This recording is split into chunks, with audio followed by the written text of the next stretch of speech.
dig nok over, hvorfor vi står i en skov? Ja. Det gør vi også. Det gør Ja, det gør vi faktisk.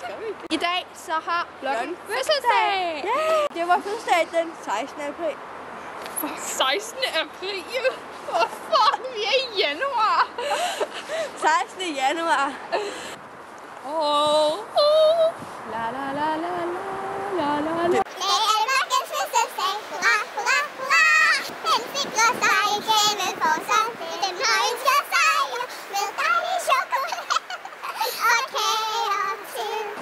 Og vi undskylder, fordi det lød nok ikke skide godt.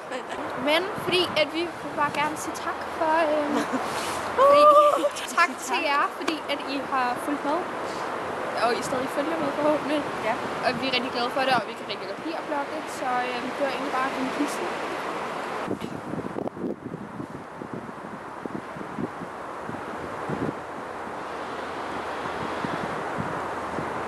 Vi vil gerne sige tak til alle vores læsere, fordi at I er så søde og rare.